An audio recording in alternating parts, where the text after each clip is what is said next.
నమస్తే, జై భీమ్. ఈరోజు ముఖ్యాంశాలు. ఈరోజు తిరువూరు నియోజకవర్గ వైఎస్ఆర్ కాంగ్రెస్ పార్టీ రాష్ట్ర నాయకుడు బరిగెల కోటేశు మరి తిరువూరు శాసనసభ్యులు కొలికిపూడి శ్రీనివాస్పై మండిపడ్డారు. అదేవిధంగా కొలికిపూడి శ్రీనివాస్ మీద ఎన్నో అక్రమ కేసులు ఉన్నాయి, నేను ఛాలెంజ్ చేస్తాను, నిరూపించగలడా అని సవాళ్ళు విసిరారు. అదేవిధంగా కొలికిపూడి తిరువూరు నియోజకవర్గ ప్రజలకు నువ్వు పెద్ద జీతగాడివి అని కూడా మరి సవాల్ విసిరినటువంటి సందర్భము. అలాగా తిరువూరు శాసనసభ్యులపై ఎన్నో విధాలుగా విమర్శలు చేసేటువంటి సందర్భాలు ఒక్కసారి మనం విందాం.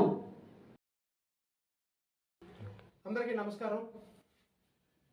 తిరువూరు నియోజకవర్గ ప్రజలకి, నా కుటుంబం సభ్యులకి, ఎందుకు అంటే ఇక్కడ ఎమ్మెల్యే అంటే మనకి సమస్యలు అన్నీ ప్రభుత్వం దృష్టికి తీసుకెళ్ళి వాటిని పరిష్కార మార్గం చేసే డ్యూటీ ఎమ్మెల్యే అంటారు.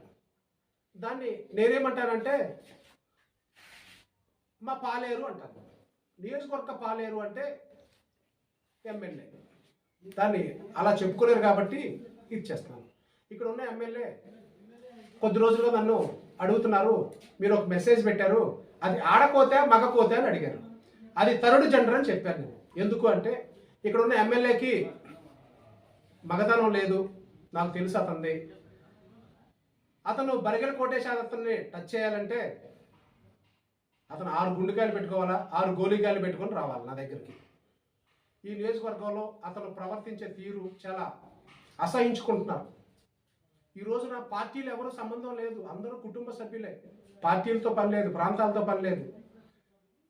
ఇక్కడ అతనికి అభివృద్ధి చేస్తాడు, ఏదో చదువుకున్న వ్యక్తి అని అవకాశం కల్పించారు. అతను చేసేది ఏమిటంటే ఇక్కడ ఉన్న మన సహజ వనరులు దాచుకోవటం తీసుకెళ్ళి హైదరాబాద్లో పెట్టుబడులు పెడతాం. ఇంతకన్నా అతను ఇక్కడ అభివృద్ధి చేసింది ఏమీ లేదు. అతను ఇవి అడుగుతామేమో అని చెప్పేసి అని అభివృద్ధి ఏది చూపించలేక అటు తెలుగుదేశం పార్టీ నాయకుల మీద, వైఎస్ఆర్ కాంగ్రెస్ పార్టీ నాయకుల మీద, అందరి మీద ఈ రకంగా తిరగబడి దౌర్జన్యంగా వాళ్ళని బెదిరించటం, అతను ప్రజా దర్బార్ ద్వారా సమస్యలు తెలుసుకొని కలెక్షన్ వసూలు చేయటం, మట్టి ఇసుక ఇక్కడ ఉన్న రేషన్ బియ్యం అన్నిటిలో వసూలు చేసుకోవటం. అతను గతంలో అమరావతి ఉద్యమంలో ఎంత వసూలు చేశాడో ఆ బాధితులు రెడీగా ఉన్నారు.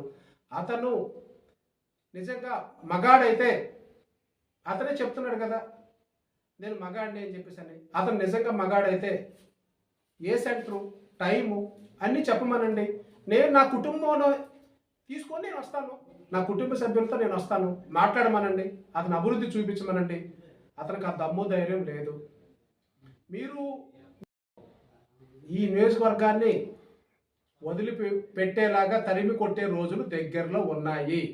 కొలికిపూడి శ్రీనివాసరావు, అరే అన్నయ్య, నేను చెప్తున్నా, అరే ఎమ్మెల్యే అన్నయ్య, నువ్వు పెద్ద పాలేరువి తిరువూరుకి, గుర్తుపెట్టుకో.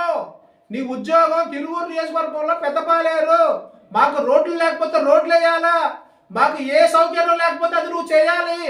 ఏమిరా నువ్వు పెద్ద పాలేరు అయ్యి ఉండి ఇక్కడ ఇచ్చి మేము జీతం ఇస్తున్నావు, నీకు ఇన్ని సౌకర్యాలు కల్పిస్తున్నావు, మా మీద తిరగబడతావా ఏమిటి? ఈ రోజున మీ యొక్క పార్టీ అధ్యక్షుడు నీకు టికెట్ ఇచ్చి అతను ఈరోజు మాట్లాడలేని పరిస్థితిలో ఉన్నాడు చంద్రబాబు నాయుడు గారు.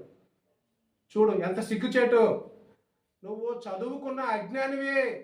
ఇంతకుముందు వాడికి చదువు లేదు, ఇప్పుడు నీకు చదువు ఉంది, కానీ వాడికి నీకు తేడా లేకుండా పోయింది.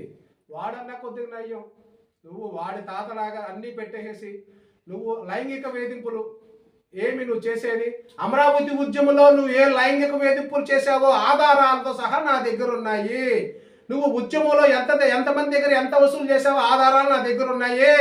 నీకు దమ్ము ధైర్యం ఉంటే బరిగెల కోటేశ్కి నువ్వు వచ్చి నా సవాల్ని నువ్వు స్వీకరించి టైము సెంటర్ అన్నీ నువ్వే చెప్పు, నేను వస్తా. తిరువూరులో మనం కలుద్దాం. అరే కొలికిపూడి శ్రీనివాసరావు ఎమ్మెల్యే, నువ్వు పెద్దపాలేరు ఉద్యోగం చేసుకో.